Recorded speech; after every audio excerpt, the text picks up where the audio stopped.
everyone, today we're going to talk through how to use your calculator to do some fun calculus stuff when you have the option to do so. So obviously half of the AP test is a calculator test, so I want to show you how you can use that calculator to your advantage. So the first thing your calculator can do is actually take the derivative of a function. Now, this note here is really important. So your calculator can find the derivative for a specific value of x. So for example, here it can find f prime of 2. What it can't do is find f prime of x. But if you were to come across a question that gave you a function and then asked you to evaluate it for a specific value, your calculator can do that. So here's what that looks like. If you go to your calculator, you're going to use your math option, and then I'll scroll down to show you. You could just type in 8, but if you go down to 8, it says nderiv, and we would hit enter, and you're going to get a prompt that looks like this. So for a second, I'm going to put that aside. So I'm going to type in math, then it was option 8, which said nderiv.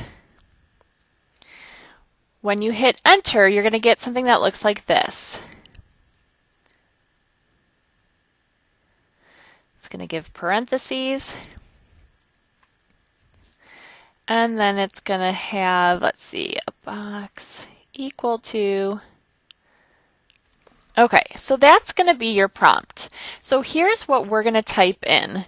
This is really your dx, so the derivative with respect to x. Now, we're always going to type in an x here. And we're always going to type in an x in this box too. It's basically our independent variable, but we're always going to be using x. Inside this box is where we would type in our function. And then again, that variable in that function would be x. And then in this box is where we're going to type in that specific,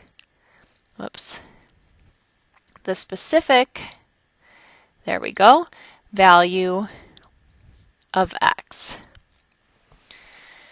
So for our example here, I'm going to go back to the calculator. That means I'm going to type in x, so derivative with respect to x, of, I'm going to type in the function just as it is there, so 3 times e to the 2 sine of x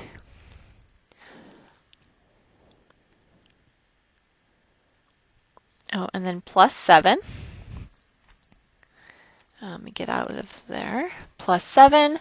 And then I'm going to type in when x is equal to 2 because that's the specific value at which I'm trying to find this derivative.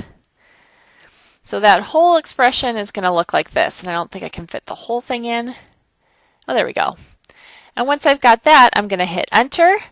And now for the AP test, we always round to 3 places. So I would say f prime of 2 is approximately negative 15.389, and I would be done.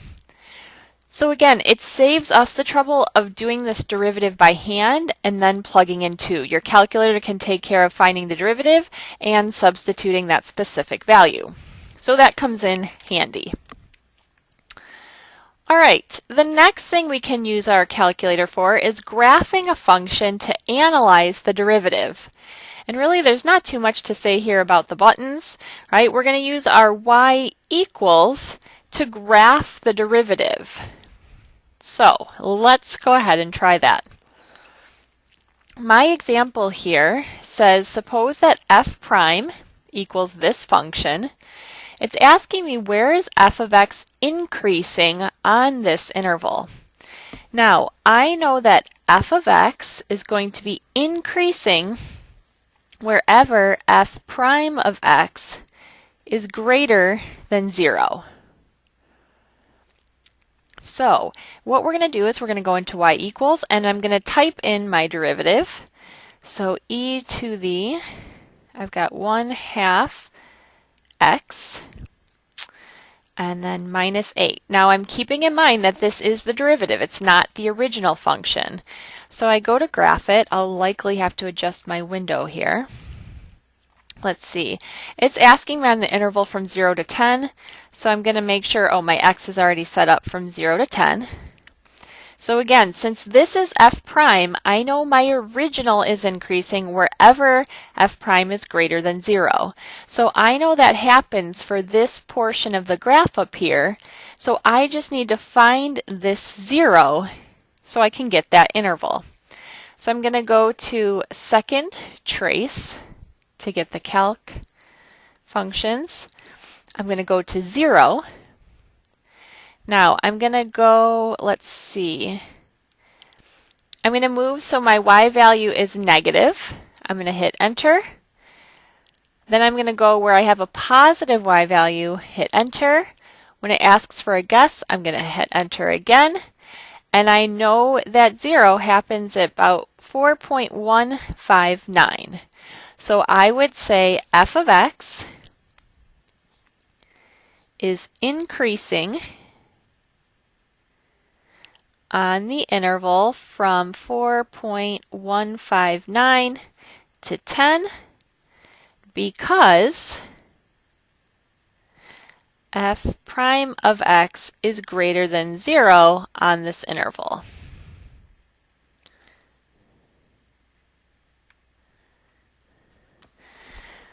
So the calculator helps me out in two ways there. One, to get a graph of this derivative, and then to actually be able to find that point where x, or the graph of f prime, crosses the x-axis.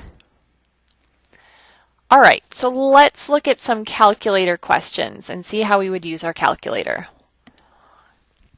So number 1 says the first derivative of the function f is given by f prime of x equals sine of x squared. So again, they gave us f prime, and it wants to know at which of the following values of x does f have a local minimum. Now, I know the minimum is going to happen when f prime changes from negative to positive, because that means f went from decreasing to increasing, so I'm going to get a minimum there. So when I look at this, I'm looking for where does it change from negative, which means below the x-axis, to positive, where it's above the x-axis. All right, so I know what I'm looking for, so let's go ahead and get the calculator. I got to put in my new graph here. Let's see, f prime of x equals sine of x squared. I'm going to graph this. Oh boy, there's a whole lot going on there. Now, here's where I'm going to use the answer choices to help me out. It looks like all of my answers fall between 0 and 3, so I'm going to use that to adjust my window. So let's go to window. Let's change x from 0 to 3. Now I have less stuff to kind of muddle through here. So again, we were looking for where f prime changes from below the x-axis, so down here, to above. So that looks like it's happening right at this point here. So again, I'm going to use my calculator to find that point. So I'm going to go to second trace again. I'm looking for that 0. And let's see, I'm going to move over till I get closer here.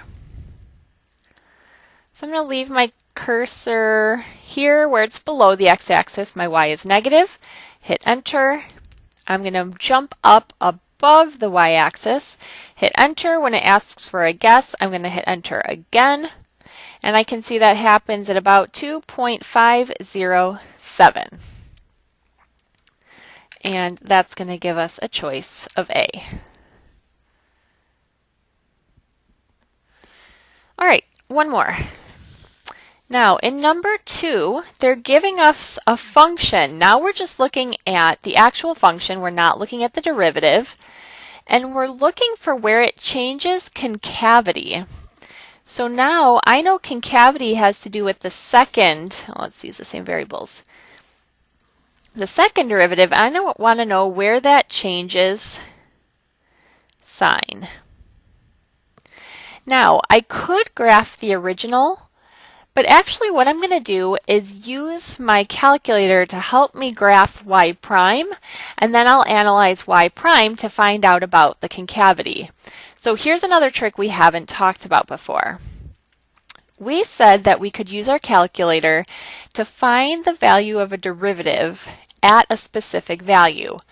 However, what your calculator can do is graph the derivative of a function.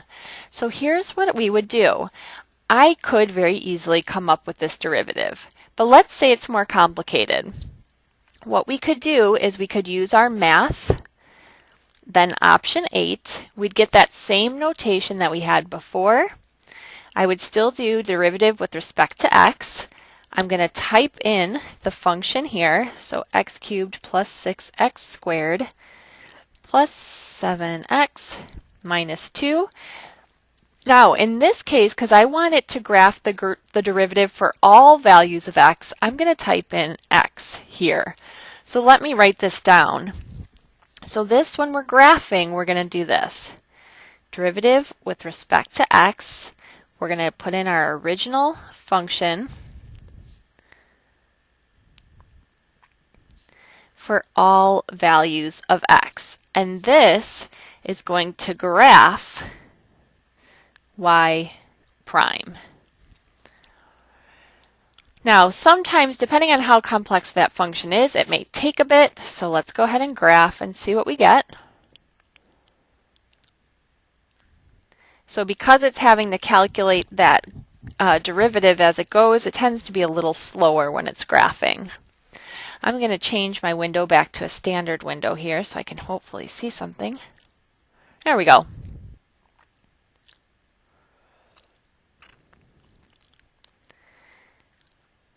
Okay, now we said when we're looking for where it changes concavity, I need to look at where y double prime changes sign. Now, if I'm looking at the graph of y prime, what that really means is where the slope of y prime changes. Or we can think of where y prime changes from increasing to decreasing, or really the other way, decreasing to increasing. So if I look here, this is my graph of y prime. I can see that y prime changes from decreasing to increasing at this value here, at this minimum value. So now I'm going to go ahead and use my calculator to find that minimum value. We're going to still use second trace, but now I'm going to select minimum. So when I set my cursor here, I'm going to get somewhere to the left of that minimum value and hit enter. I'm going to scoot over to the right, hit enter, and then I'm going to hit enter again. And that is going to calculate for me that, let's see, that minimum value. Now, I actually don't have this value as an option here. So let me go back really quick and make sure I put in the right function.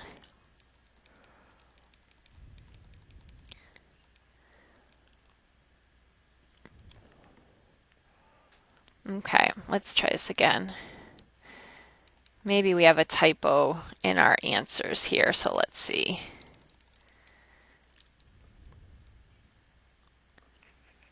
Yeah, so I'm getting x is really approximately negative 2.000. So we may have a typo here when we copied this. So, oh, geez, I just realized what I did. This is my mistake. When I typed this in, I didn't even see the cosine x. This is minus 2 cosine of x. You guys have probably been wondering what I'm doing here. So let's go ahead and do this again. Sorry about that. All right, let's type in 2 cosine of x. That'll make things better. All right, we're going to graph this again. Sorry, I know I'm making this video longer than it needs to be. Okay, here we go. We're actually looking at quite a similar graph. We're going to do the same process here. I still have y prime changing from decreasing to increasing at this minimum value. So we'll go ahead and calculate that minimum value.